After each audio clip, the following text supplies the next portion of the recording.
नमस्कार. मी भाऊ तोरसेकर. तुम्ही बघत आहात प्रतिपक्ष. मित्रांनो, हा कुणाल कामरा नावाचा जो कोणी आहे, स्टँडअप कॉमेडी, मध्यंतरी असल्याच काही लोकांचा, एक तो कोण अलाहाबादिया के असा कोणतरी होता, यावरून पण काहूर माजलं होतं. आविष्कार स्वातंत्र्य आहे म्हणजे आम्ही वाटेल तो धिंगाणा करू आणि त्याला आविष्कार स्वातंत्र्य समजलं पाहिजे. हा जो एक काही लोकांनी स्वतःचा भ्रम करून घेतलाय, किंवा मग जाणीवपूर्वक अशा गोष्टींचा गैरफायदा उठवायचा, ज्या कायद्यातल्या किंवा जगण्यातल्या तरतुदी आणि सुविधा आहेत, त्यांचा गैरफायदा करून घ्यायचा. अगदी एक साधं उदाहरण देतो मित्रांनो. आता जर तुम्हाला प्रत्येक बाबतीत तुम्ही ठरवाल तिथे मनमोकळं स्वातंत्र्य घ्यायचं असेल, तर मग ज्यांनी त्या स्टुडिओवर हल्ला केला त्यांना देखील धांगडधिंगा करायचं स्वातंत्र्य आहे. त्यांनी जो काय मस्ती केली, हिंसा केली, मोडतोड केली, हा सुद्धा एक प्रकारचा आविष्कार आहे. आम्ही ठरवू त्या मर्यादेत आविष्कार स्वातंत्र्य असतं आणि त्याचं माध्यम फक्त शब्द असले पाहिजेत. ही मर्यादा तुम्ही घालणारे कोण? भाषेची मर्यादा तुम्ही ठरवायची असेल तर मग शारीरिक किंवा हिंसक अशा स्वरूपाच्या कुठल्याही मर्यादा जे करतात ते ठरवतील. भाषेवर आमचं प्रभुत्व आहे, शब्दांवर आमचं प्रभुत्व आहे, आणि म्हणून शब्दांच्या सगळ्या मर्यादा सभ्यतेच्या ओलांडून आम्ही जाऊ असं जे म्हणतात त्यांना दुसऱ्यांचंही स्वातंत्र्य मान्य केलं पाहिजे. मी नेहमी एक गोष्ट म्हणतो की स्वातंत्र्य म्हणजे शेवटी काय असतं. अर्थातच स्वातंत्र्य कोणी मेहरबानी म्हणून आणि भीक म्हणून देत नाही. तुमच्या वाडग्यामध्ये कोणी स्वातंत्र्य आणून घालत नाही. तुम्ही घेता ते स्वातंत्र्य असतं. आणि त्यामुळे कुणाल सामराने जर स्वातंत्र्य घेतलं असेल तर मी त्याचा समर्थकच आहे. पण मग त्याने घेतलेलं जे स्वातंत्र्य आहे त्या स्वातंत्र्याचे जे परिणाम दुष्परिणाम असतील ते भोगायची तयारी सुद्धा ठेवली पाहिजे. सावरकर असोत, भगतसिंग असोत, किंवा जे जे कोणी स्वातंत्र्यवीर होऊन गेले आपल्याकडे आणि जगात, त्यांनी त्यांच्या कल्पनेतलं स्वातंत्र्य घेण्याचा प्रयत्न केला आणि त्याच्या दुष्परिणामापासून ते पळाले नाहीत. त्याबद्दल त्यांनी तक्रार केली नाही. हे लक्षात घेतलं पाहिजे. तेव्हा स्वातंत्र्य स्वातंत्र्य बोलणारे आहेत, त्या स्वातंत्र्याची किंमत पण मोजावी लागते. फुकट काहीही नसतं. इंग्रजीमध्ये म्हणतात ना, देर इज नथिंग लाईक काय म्हणतात, फ्री लंच. फुकट काहीही मिळत नाही. प्रत्येक गोष्टीला किंमत असते आणि स्वातंत्र्याला सुद्धा किंमत असते. आपल्याकडे झालंय असं की आम्हाला अमुक स्वातंत्र्य, आम्हाला तमुक स्वातंत्र्य, हातात ते संविधानाचं पुस्तक दाखवायचं. राहुल कुणाल कामरा याने पहिली गोष्ट म्हणजे हा सगळा काय तो तमाशा झाल्यानंतर जो व्हिडिओ केलाय त्याच्यात त्याने ज्या पद्धतीत हातामध्ये संविधानाचं पुस्तक दाखवलंय, तिथेच त्याने स्वतःला काँग्रेस बरोबर आणि भाजप विरोधी राजकारणाबरोबर स्वतःला उभं करून ठेवलेलं आहे. की मी काँग्रेसचं, इंडी अलायन्सचं समर्थन करतो. ते जे पुस्तक आहे तांबडं, ते संविधान आहे की नाही माहित नाही, पण ती जी राहुल गांधींची स्टाईल आहे, संविधान हातात असं दाखवायचं, नेमकं त्या स्टाईलमध्ये जेव्हा कुणाल कामरा कॅमेरासमोर उभा राहतो आणि आपला खुलासा करतो, तेव्हा त्याने आपली राजकीय बाजू समोर ठेवलेली आहे. आणि म्हणून मग कुणाल सामराकडे काय तो स्टँडअप कॉमेडियन किंवा कलाकार म्हणून बघण्याची गरज नाही. त्याच्याकडे एक राजकीय कार्यकर्ता, ऍक्टिव्हिस्ट म्हणूनच बघितलं पाहिजे. पण असो, तोही भाग बाजूला ठेवा. ज्यावेळेला ही माणसं त्या स्वातंत्र्याचा फायदा घेतात, संविधानाचा दाखला द्यायला बघतात, तेव्हा त्यांनी एक गोष्ट विसरू नये. बाबासाहेबांनी लिहिलेल्या आणि अंमलात असलेल्या भारतीय राज्यघटना म्हणजे संविधानाने तुम्हाला अधिकार दिले असतील, तर त्याच्याबरोबर जबाबदाऱ्या पण दिलेल्या आहेत.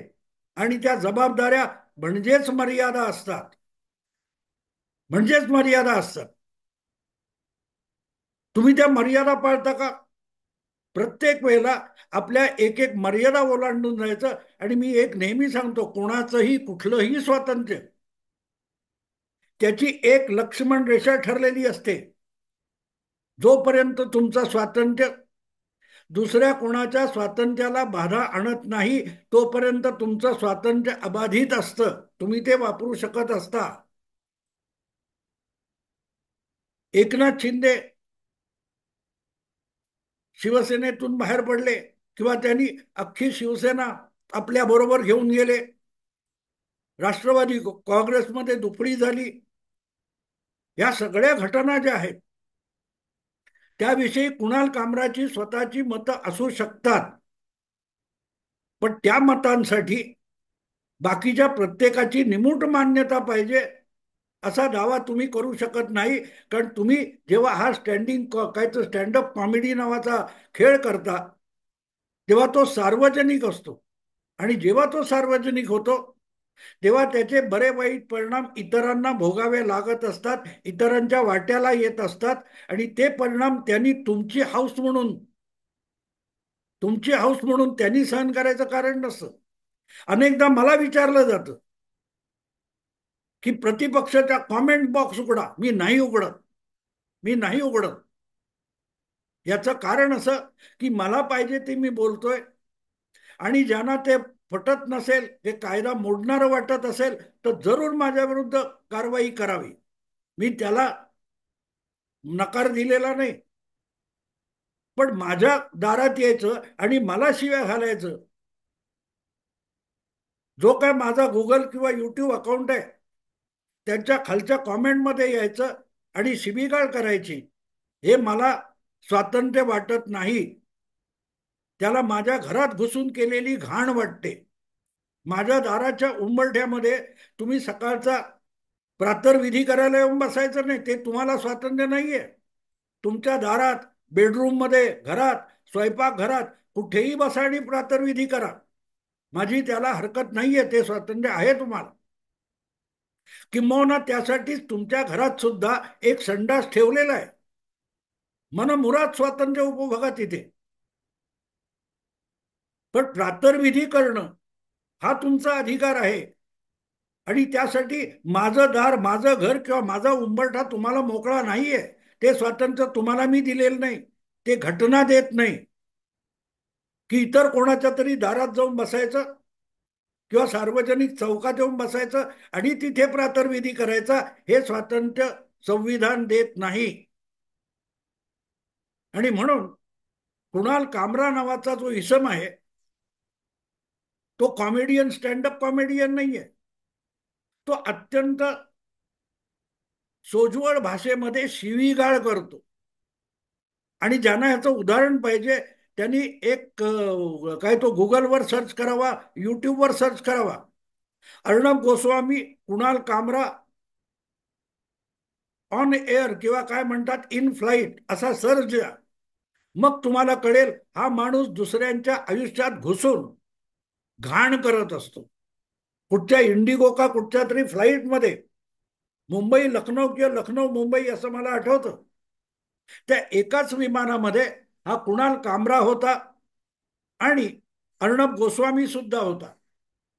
या दोघेही एका विमानाने प्रवास करत होते. अशा वेळेला आपल्या सीटवर बसून नव्हे, तर अर्णब गोस्वामी जिथे बसलेला होता आपल्या ठरलेल्या सीटवर, तिथे जाऊन त्याला अक्षरशः शिवीगाळ केल्यासारखं अपमानास्पद शब्द जगाला ऐकू जातील अशा पद्धतीत कुणाल कामरा वापरत होता. यू आर कॉवर्ड, तू नामर्द आहेस, तू गांडू आहेस, वगैरे वगैरे वगैरे.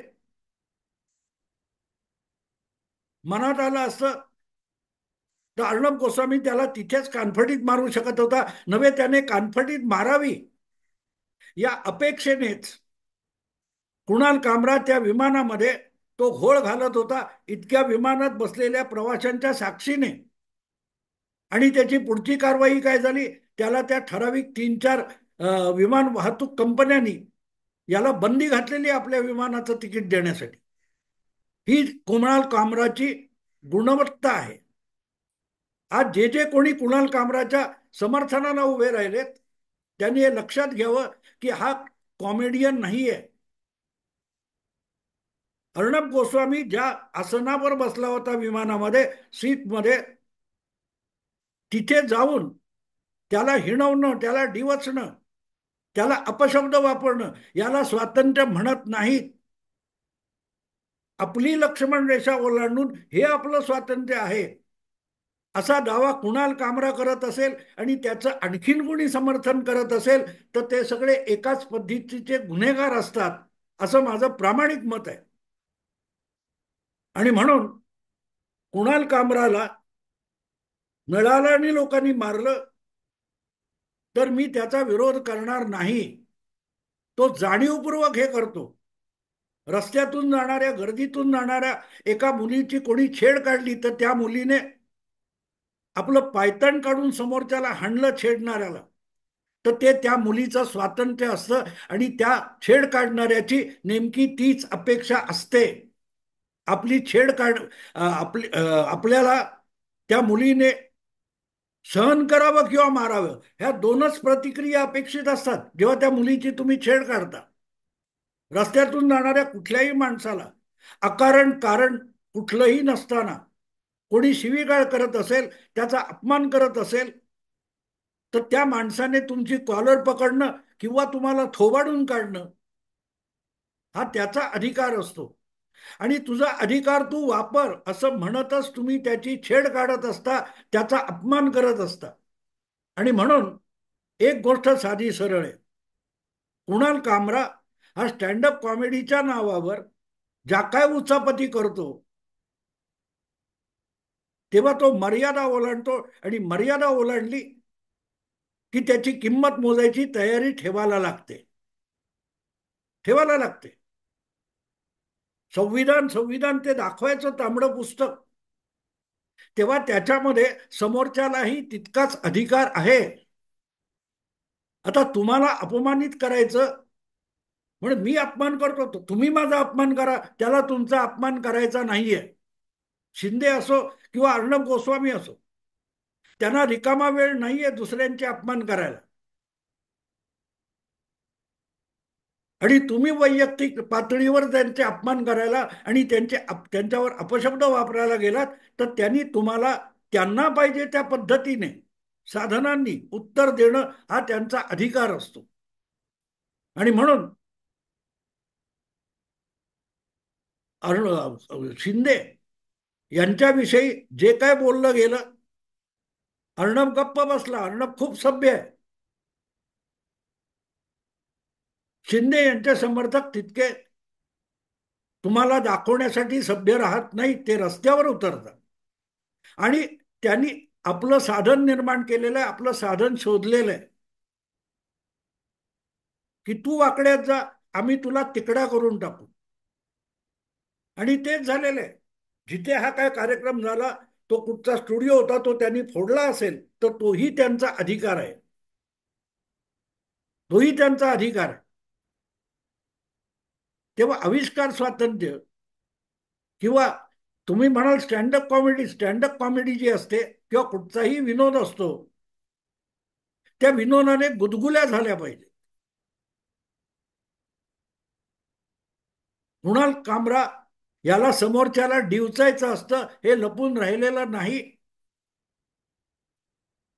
अर्णब गोस्वामी किंवा इतर विमानातल्या प्रवाशांना कुणाल कामरा हा समर्थनीय वाटला नव्हता. आणि म्हणूनच इतरही प्रवाशांनी तक्रारी केल्या.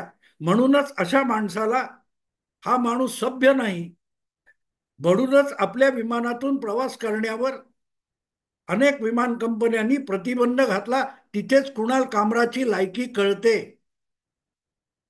आणि ज्या प्रकारचं त्यांनी काय केलं, मी त्याला गैर मानत नाही, ते ठीक आहे, ते त्याचं मत आहे. पण ते सुपारी घेतल्यासारखं आहे. आणि सुपारी घेतली असं मी का म्हणतोय, जनरली ज्या पद्धतीत सुपारी सुपारी म्हणतात तसं नाही. ज्या पद्धतीत राहुल गांधींच्या स्टाईलमध्ये हा कामरा ते पुस्तक दाखवतो तांबडं, तिथे कळतं की तो आपला राजकीय झेंडा दाखवतोय, आपली राजकीय भूमिका दाखवतोय. आणि म्हणून कुणाल कामराचं ते जे काय काव्य असेल, काय विडंबन असेल, त्याच्या मागची भूमिका येते. त्याला कॉमेडी म्हणत नाहीत, कॉमेडी म्हणत नाही. तुम्ही बघितलं असेल तो कोण आपला राजू श्रीवास्तव, तो राजू श्रीवास्तव लालून समोर बसून किंवा मोदी किंवा इतर कुठल्याही नेत्यांसमोर उभा राहून त्यांचीच नक्कल करायचा, पण ते सुद्धा त्याला दाद द्यायचे, कारण त्यामध्ये विषारी आविष्कार नव्हता. कुणाल कामरा किंवा तत्सम लोकांचा जो आविष्कार असतो तो विनोद वगैरे नसतो, तो अत्यंत जहरी असा राजकीय प्रचार असतो. आणि म्हणून त्याच्यावर जी शिवसैनिकांनी प्रतिक्रिया दिली ती यापूर्वीपासून आलं, त्यालाच तर शिवसैनिक म्हणतात. ज्या ज्या वर्तमानपत्रांनी बाळासाहेबांच्या विरोधामध्ये अत्यंत जहरी टीका केली, त्यांच्यावर जाऊन शिवसैनिकांनी हल्ले केलेले. मला आठवतं औरंगाबादला कोणीतरी असं काहीतरी बोलला होता, एक पत्रकार, फार पूर्वी, 30-35 वर्षापूर्वी. त्याला त्या पत्रकार परिषदेतच शिवसैनिकांनी झोडपला होता. अशा अनेक घटना आहेत, नवीन नाहीये. आणि इतरही पक्षांच्या लोकांनी हे केलेलं आहे. आणि त्यामुळे जेव्हा तुम्ही अशा गोष्टी करायला जाता, तेव्हा त्याच्या परिणामांसाठी आपण सज्ज असलं पाहिजे. काय तो कुणाल कामरा, त्याने आता मोठं कायद्याचं आणि घटनेचं संरक्षण मागण्याची गरज नाहीये, अजिबात गरज नाही. त्याच्या परिणामांना तुम्ही तयार राहा. आव आणायचा सॉक्रेटिसचा, त्या काय सॉक्रेटिस नावाचा विचारवंत होता, तो राजाच्या विरुद्ध बोलला तर त्याला विषप्राशन करण्याचा आदेश देण्यात आला. त्याने विषप्राशन केलेलं आहे, लक्षात घ्या. तो सॉक्रेटिसशी आपली तुलना करायला जातात हे लोक. सॉक्रेटिसला सुद्धा विषप्राशन करावं लागलं होतं, अरे त्याने केलं. पण तो आपल्या भूमिकेपासून मागे हटला नाही, पोलीस तक्रार द्यायला, FIR दाखल करायला गेला नाही. तेव्हा ही ढोंगबाजी आविष्कार स्वातंत्र्याची जितक्या लवकर थांबेल तितकं बरं आहे. आणि त्या पलीकडे जाऊन मी सांगतो, मी अगदी ते सगळं त्याची प्रतिक्रिया बघितली, त्याचा खुलासा बघितला.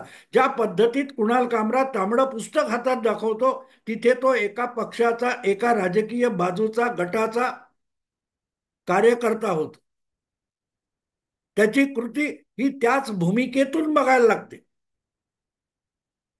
कॉमेडी असो किंवा गंभीर असो वक्तव्य तुमचं, ते ज्या हातात झेंडा घेऊन तुम्ही उभे राहता, तेव्हा त्याला राजकीय भूमिका म्हणावी लागते. आणि म्हणून कुणाल कामरा हा भाजप विरोधी आणि भाजपचं समर्थन करणाऱ्यांच्या विरोधातला आहे. त्याला स्वतःला स्टँडअप कॉमेडियन म्हणण्याची गरज नाही, गरज नाही. आणि त्यामुळे एकनाथ शिंदे यांच्या कार्यकर्त्यांनी जी काही कृती केली ती कायद्यानुसार गुन्हा असेल, पण मुळात तसंच काहीतरी त्यांच्याकडून व्हावं आणि त्यामुळे आपण चर्चेत यावं, हीच त्याची अपेक्षा होती. कधी काळी महानगर नावाचं वर्तमानपत्र निखिल वागडे चालवायचा आणि त्याचा प्रमुख वार्ताहर आरंभीच्या काळामध्ये कपिल पाटील म्हणून होता, जो आता विधान परिषदेतला आमदार आहे. त्या कपिल पाटीलने जेव्हा वागडेशी भांडण नराडी वेगळा झाला, तेव्हा लिहिलेला लेख आहे. त्याच्यात त्यांनी लिहिलंय की आपलं खप कमी झाला महानगरचा, की शिवसैनिकांनी किंवा कोणीतरी आपल्यावर हल्ला करावा या दृष्टीने निखिल वागडे जाणीवपूर्वक प्रयत्न करायचा, तशा बातम्या द्यायच्या आणि महानगरच्या कार्यालयावर हल्ला होईल अशी प्रतीक्षा करत बसायचं. कुणाल कामरा हा त्यापेक्षा मला किंचितही वेगळा वाटत नाही, भूमिका तीच आहे. तेव्हा जी काय मोडतोड झाली तीच तर कुणाल कामराची अपेक्षा होती. आणि त्यामुळे अत्यंत विचारपूर्वक केलेले ते काय आहे ते आहे. शिवसैनिकांनी ते हल्ला करावा याच अपेक्षा असतील तर त्या अपेक्षांची पूर्ती शिंदे यांच्या शिवसैनिकांनी केली हे स्वीकारावं लागेल. पण एक गोष्ट स्पष्ट आहे की ज्या प्रकारे त्यांनी ते पुस्तक दाखवलेलं आहे त्यावरून हा राजकीय कार्यकर्ता आहे, स्टँडअप कॉमेडियन नाही, हे स्वीकारा. एवढंच माझं म्हणणं आहे. बाकी आत्ता थांबतो. आवडलं लाईक करा, शेअर करा आणि प्रतिपक्षाला सबस्क्राईब करा. नमस्कार.